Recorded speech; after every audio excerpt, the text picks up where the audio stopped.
What's going on, guys? This is Ninja Chortle, and I want to talk about Marvel vs. Capcom Infinite and pretty much everything that has happened with this game since the last time I made a video. It was about a month ago, and in that video I discussed the cross-promotion stuff going on with Marvel and what they're going to do with their comics in August, promoting the game with variant covers.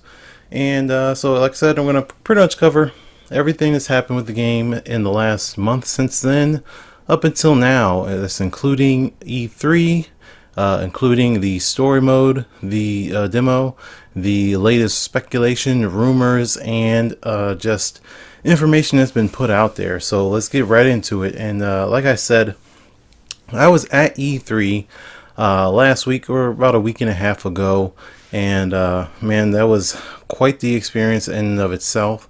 But 3 days Los Angeles, and they had the new trailers drop at E3, and actually the press conference before E3, and also the release of the story mode demo went on PSN and on Xbox Live. Now that released on the Tuesday, or I should say Monday night. Yeah, that's correct. The Monday night, because I left on Tuesday morning, so I wasn't even actually able to play the story mode demo until I got back home on Friday. So it took me a few days, and most of you guys got a head start on me. If you haven't played the story mode demo, I highly recommend it, just so you can get a good taste of what Marvel vs. Capcom Infinite has to offer. But I did get to play the game at E3. I only played it once on the first day, no time for it on the second day, and on the third day, the last day, I pretty much ended my day playing the game. And what was really nice is that they actually kept it limited to one match and then move on, and just kept it going. So the wait wasn't very long on that, and I can't say that for any other game at E3. Including Dragon Ball, which I'm not going to sit here and try to compare to that game. Sure, it's out there, and yes, it is a great game. I did play one game of Dragon Ball, but I wanted to go to E3 and spend my time playing Marvel Infinite. So what I can say is what many other people have said. It does play a heck of a lot differently and better in person, going 1v1. Playing the game that way as it compared to the story mode demo. So the story mode demo is just it's a little lackluster. It's not that it's a complete game. Obviously, it's just a taste of the story. The writing, it just doesn't feel like it's going to be this epic grand thing. Honestly, that is just how I feel. Some people may like it. It doesn't really matter. What is really important is how they're going about it, and what they're trying to bring to this game. So I mean, there's no true story mode in the previous game, so this is something new, and I do applaud them for putting it in there, and actually trying to have some meaningful gameplay elements to this game. The fights in the demo are very quick and easy, because it just gets against bots. You're not fighting against full-on characters. You're not really doing anything but just sampling combos a little bit. And really, I wish I had some of this knowledge going into E3 when I fought my matches. I think I only won one or two of them. I played maybe 10 matches, but I didn't realize, and what you can see in the demo, and what I found out later through watching videos of Combo Fiend and just others talking about the game at length, is that there's a easy combo mode, or easy combo, that you just basically hitting the one button, or on PlayStation you're just hitting square. You hit it a good 6 or 7 times, it does a ground combo, juggle into the air combo, and finish. And it's just repeatedly hitting that one button. It's an easy combo. It's meant to have accessibility to the game, so people that never played the game before can just pick it up, feel accomplished, like they did something because they did a combo, an air combo, and able to properly punish someone, and it just looks good and cool. And I'm not terribly mad at that. I understand the concept, the idea of making the game accessible to people so that they can say, okay, what else can I do? Because that's the only easy combo for the most part in the game. So as long as you can turn that off, because that is an issue, because there's also the easy hyper combo. You just push the two buttons. I can't remember which ones because I changed my controller mapping, but just to push the two buttons and you get one hyper combo. For Captain Marvel, it's just like the blast, and for Chun-Li, it's her blast thing. Dante is his guns, Ebony and Ivory. So that's there, and as long as you can turn that off, I'm fine with it. Because when I'm pushing buttons, I might accidentally, which happened while I was playing at E3, accidentally hit one of those combos and do a hyper combo when I don't want to. So as far as that goes, I'm quite certain, because Combo Fiend did say in his interview later that that feature of easy combos and easy hyper combos can be turned off. So those who are veterans to the series, those who are professionals and competing and something like that, I'm assuming all of that will be turned off, and thank God, because I just don't want it to be on. Again, it's a good thing for newcomers and accessibility, and it'll help those people who like to spam or just mash buttons, do a lot of button mashing, that they can feel accomplished because their button mashing actually does something, and they can sit back and not button mash but just button spam for the most part. But it's a lot cleaner and it looks better than all the randomness that button mashing would do. So I'm fine with that for the most part. But let's get back to the E3 experience. So here is the build of the game, which was explained to me, or not to me, but to everyone in the interview from Combo Fiend, is that this build at E3, which was also at CEO, the fighting game tournament, is an old build of the game. So there's a lot to say from that. But it's an old build of the game. It has all of these characters, as you can see, at the time, and it's only what looks to be a launch roster of 24, but there are 3 characters missing at the bottom, or at least there's slots for characters that could fit there. And there's 1 on the Marvel side, there's 2 on the Capcom side. Now, I'm not the best at Capcom lore or anything like that, but based off the trailers that they release for E3 and the gameplay trailers, we can see that there is a little bit more than what's letting on. We also know that there's DLC coming to the game. So there's 6 DLC characters that have been at least stated for a future release, and the most recent one is Black Panther. So we know Sigma on Capcom side and Black Panther on the Marvel side, but I don't believe that they're going to fill in the slots that are left open in this launch roster. At least that's what is left open to appear to be for the launch roster. In the latest trailer, we can see that Gamora is involved in the story, and I don't believe, as much as I do love that costume for Gamora, it's my favorite Gamora costume, I don't believe that she's going to be a launch day character. So I don't believe that 1 slot at the bottom of the Marvel side is for Gamora. So I'm going to speculate that I always thought it was going to be Star-Lord anyway. It doesn't make sense to have Gamora in the game and Groot and Rocket in the game, but not have the most popular Guardians of the Galaxy member to be in the game. That's Star-Lord. However, there's an even more popular character that is still not on this roster as confirmed, and that is Spider-Man. He's by far more popular than Star-Lord, and it strikes me as odd that he's just not in this roster so far. So he could be that last spot for the launch day roster, and then Star-Lord and Gamora become DLC. But then there's that awkward moment of why are Star-Lord and Gamora DLC.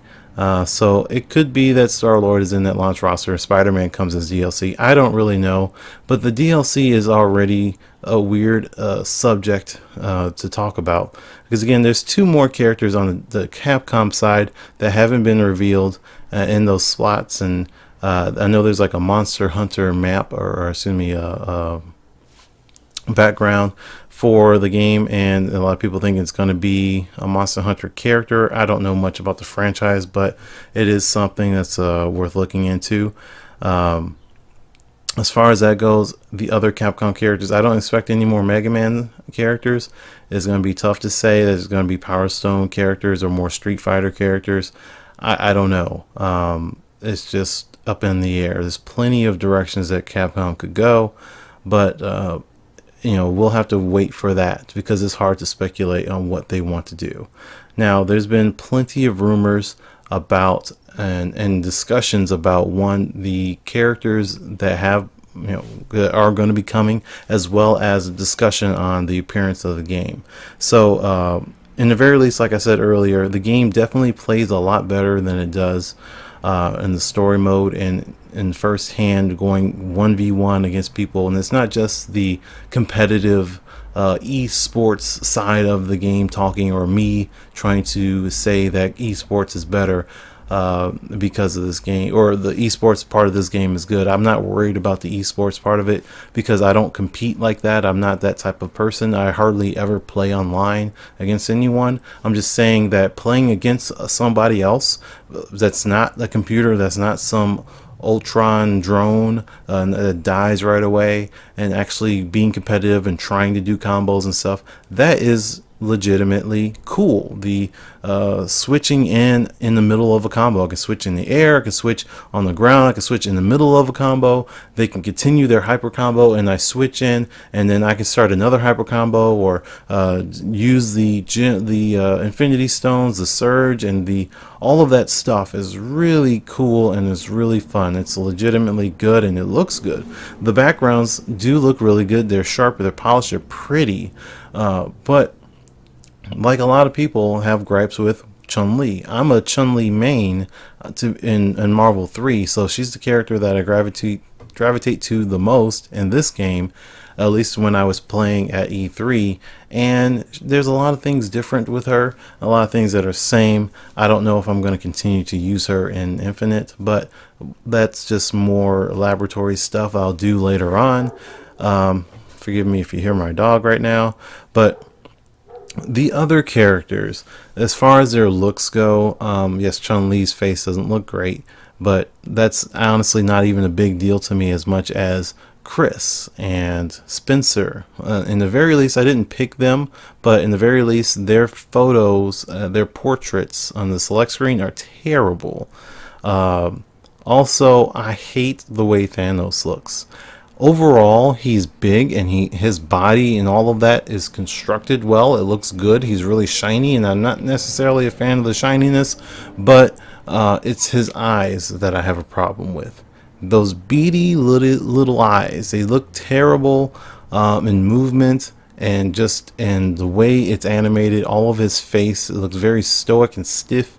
It just doesn't do a whole lot. Now, granted, I know it's a fighting game. We're not talking about Mass Effect. We're not talking about Uncharted or any of these fantastic AAA games coming from all of these big producers. This is a fighting game. The story isn't all of that. But when you come off of the high that is Injustice 2, when you see the level of detail and the love and the character designs of all of these guys in Injustice 2 that NetherRealm did, between Black Canary and Supergirl to Green Arrow and Firestorm, Red Hood and Joker. I mean, the Joker looks amazing because they look like real people and they're animated so well. And then you come over to Marvel vs. Capcom Infinite and it's this cartoonish, colorful thing, and it's completely different. And I don't want to compare the franchises that much,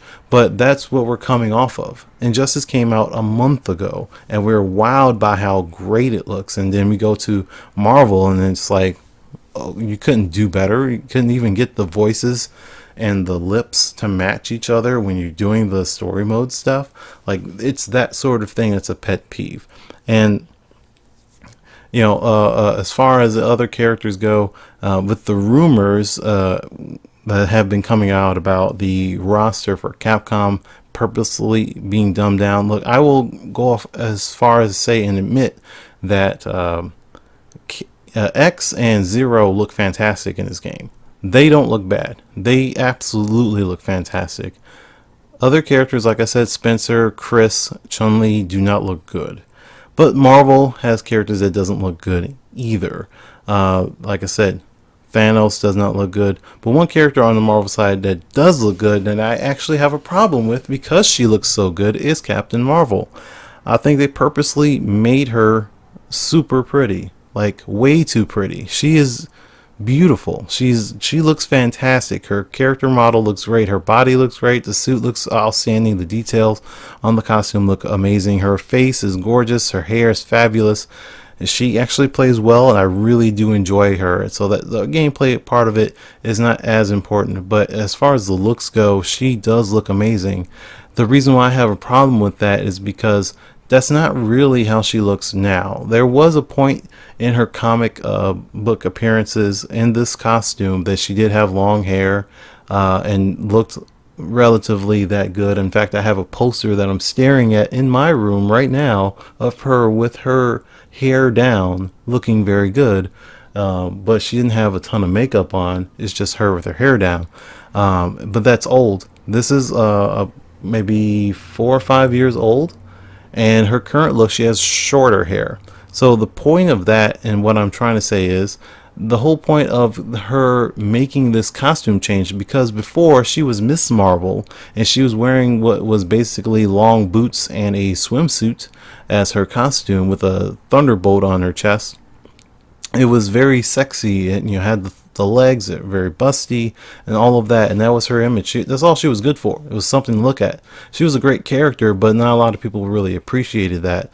But now, with her recent change to Captain Marvel, they put her in a full bodysuit to take away the sexy images. They actually lowered her bust size, at least the artists. Like, that was a active thing that the writer and the artist were trying to do, Kelly Sue DeConnick, trying to do with the characters, so that sex was not emphasized, that the sexiness, the appearance wasn't emphasized, but it was more of the character growth and how she was depicted not only amongst comic book fans, but within the comics. The characters amongst themselves didn't see her as just another female superhero, but as the big time major. She was stepping up.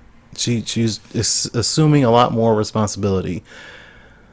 Then later on, most recently, she's been cutting her hair, and she has shorter hair.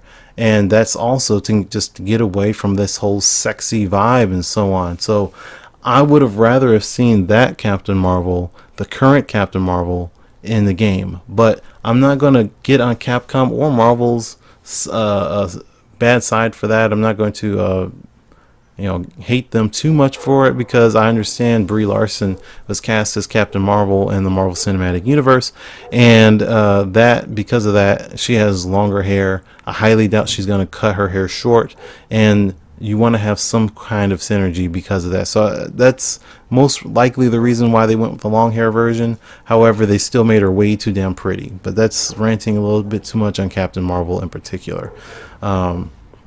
Again, one of the things that has come up is the roster. Again, talking about the X-Men side of it, doesn't look like they're going to be making it launch, and honestly, I don't think that they're going to be making it in the game at all anymore. And it's multiple reasons why, but again, sorry about the dog, but one of the biggest reasons is because of what Combo Fiend has said. And honestly, I don't think that he was prompted to say these things. In fact, I think he probably is based off of what Marvel does with these their games and how tightly lipped they are with all the information.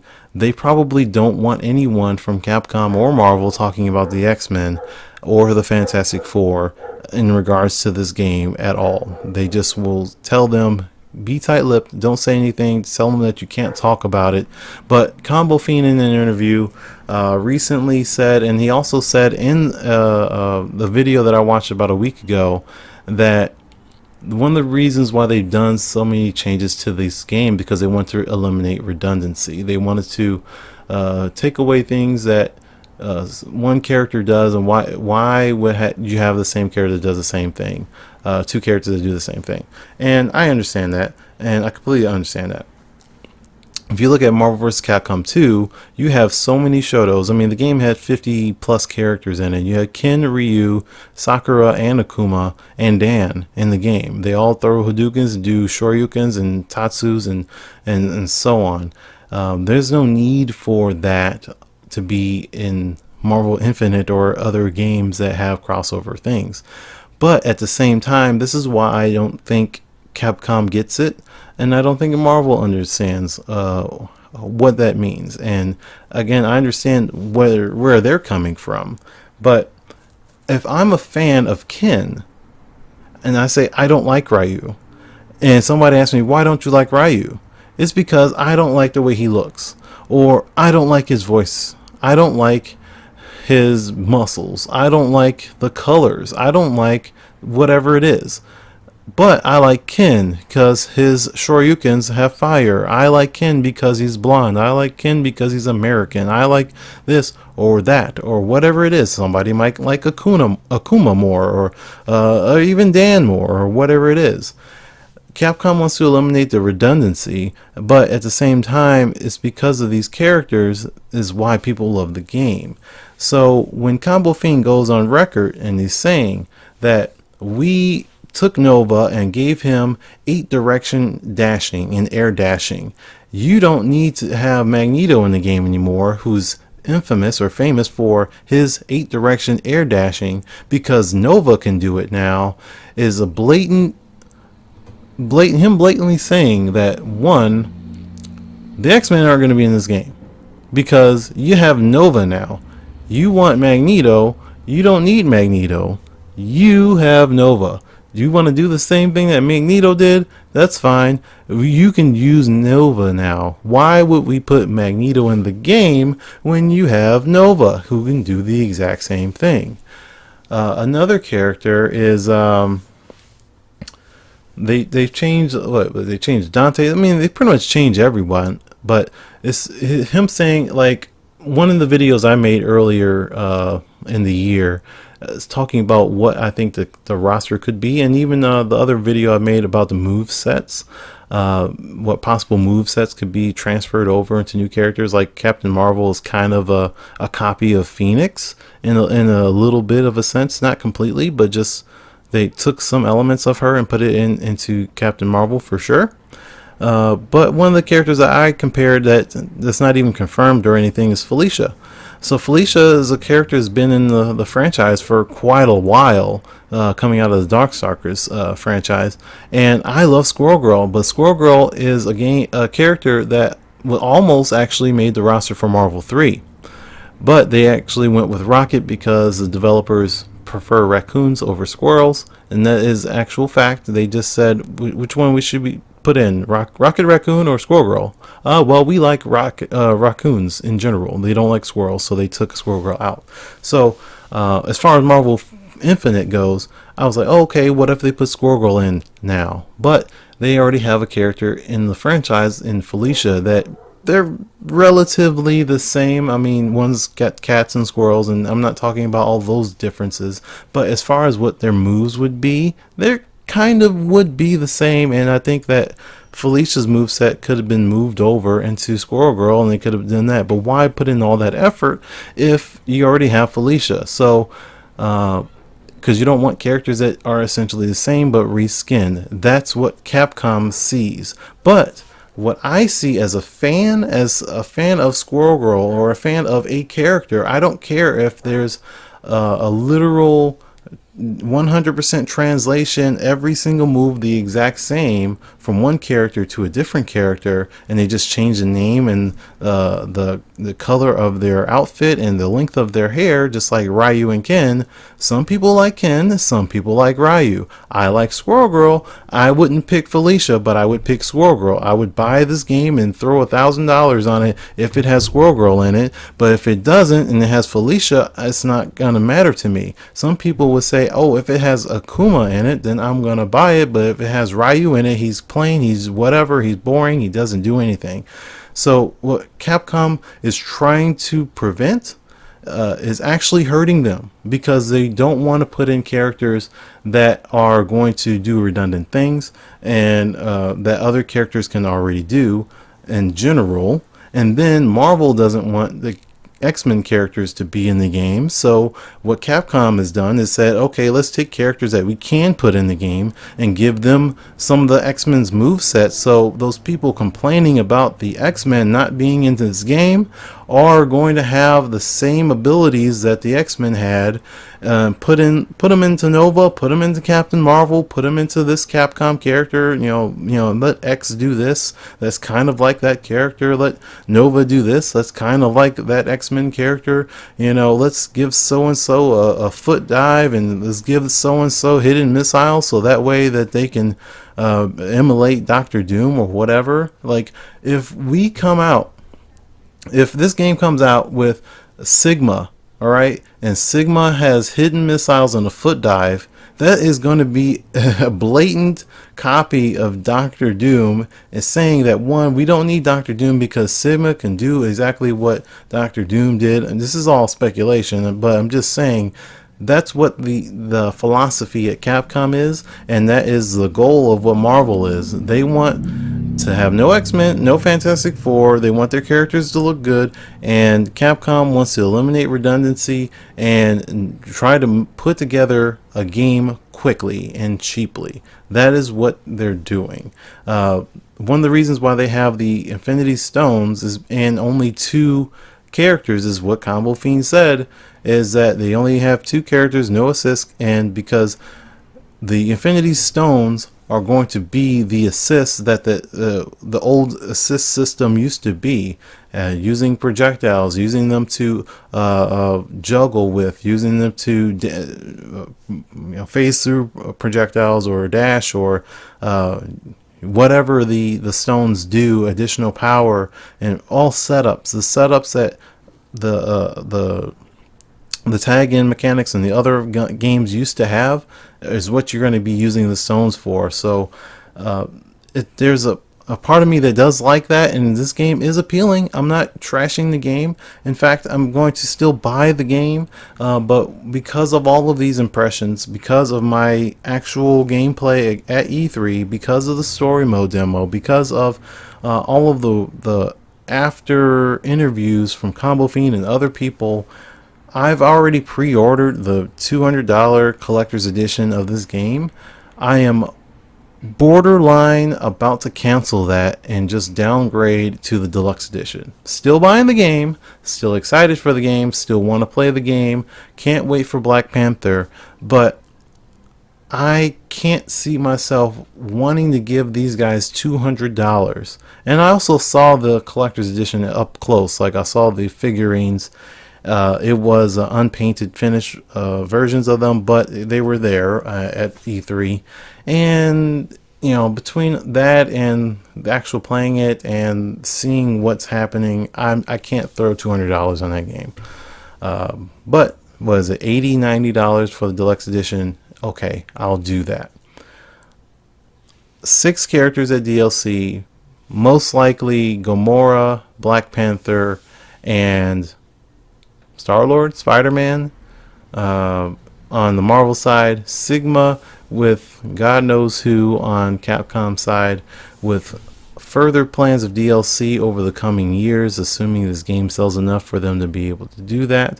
I do wish that they did adapt one thing out of Street Fighter V. As much of a failure as Street Fighter V has been, or at least it hasn't met its goals, one thing that I do like and greatly appreciate, and I wish people would also appreciate, is that the game's new characters, the DLC characters, the stages, the colors can all be unlocked without paying a single dime. Just play the game. Just play online. The only thing you can do is play online, but just play the game and you can unlock all of this content except for the premium costumes, and that's it. If you want to pay for those, you can, but you don't have to. And they continue to support the game with these costumes and all different stages and so on. I wish Marvel Infinite were on that path to do that, but it doesn't look likely at all. Yeah, it would be nice, because that way you could unlock Sigma for free, because it makes no sense that a character like Sigma, who is very important to the story, as well as what looks like Gamora and definitely is with Black Panther, is that these characters are in the story, they're integral parts of the story, and you will not be able to play them at launch because you have to pay additional money to do so. That makes absolutely no sense. If they were unlockable for free, like the Street Fighter V formula, then that would be totally fine. You play the story mode, earn some credits, unlock Black Panther, unlock Gamora, unlock Sigma, unlock whoever else that's left off of the roster at launch, and unlock the stages, unlock additional colors or costumes, whatever, or pay premium for those that Thor costume. Like, I don't care how they do the premium stuff, but we're talking about characters that are already in the game, but I can't play them. So that is what I am frustrated most with. But I'm sorry, this thing ranted for a long time. We're at 30 minutes. It's probably my longest video on Marvel Infinite, but I definitely want to know what you guys are feeling with Infinite. Have you played the story demo? Were you at E3 or at CEO? And did you try it out? And let me know what you think. It is also going to be at Evo, for what I know, and I'm not sure if it's going to be the same build at Evo or it's going to be updated. One thing that I do want to add before I go is that build at E3 was pretty bad in terms of how well it ran, and it crashed a lot. Like, I'm not even exaggerating. If anyone played it at E3, they can tell you the exact same thing. It crashed very often. There was a few times that I was supposed to play on stage, and one of the last times it crashed so bad that I was waiting for about 10 minutes for them to fix. They couldn't fix it, so I had to go off the stage and play on the regular station, and even that crashed. So I ended up getting extra plays when it was working, but I got about 10 matches in, and it crashed about half of the time. It's an older build, so I'll give them that. It is the first showing that they had, so things could have been improved and changed. And I hope sincerely that because it is an older build, that the graphics of the game, that the facial animations, the facial everything basically has been improved since that build was constructed, since it is a quote-unquote old build. Maybe it was made several months ago in preparation for these events, and that they have gone in and fixed these issues since then, or maybe they didn't know, because it's hard to say that they can fix this stuff before launch when the game literally launches in less than 3 months from now. And if anyone knows anything about game production, is that you have to get that master disc ready about a month or two before the actual launch, because once it's mastered, then it goes into production, and you have to get all those discs burnt, shipped out to the distributors, and then that's got to go to all the retailers, GameStop, Target, Walmart, wherever, and be ready to go before it launches, which is September 19th off the top of my head. So we got less than 3 months from there. So that master copy of this game has got to be ready pretty darn soon. So there's not a lot of time for tweaks and fixes and so on before the master copy has to be ready. Of course, there's such things as game day or release day, day one patches and stuff like that, and further support. But don't release a product that's incomplete. Don't release a product that is buggy at launch. See Street Fighter V and Mass Effect Andromeda if you are unsure what I mean by that. But again, let me know what you guys think in the comments. I appreciate any positive conversation, and I don't mean that you can't be a critic or have a critical view on the game, which is basically what I just did. I just want to have a good, healthy conversation in the comments below. And if you guys want to continue to hear about Marvel vs. Capcom Infinite from me, I will continue to cover it. I will continue to look out for more news and have more gameplay and stuff like that up here for this game and other games as well. I will see you guys next time. Peace.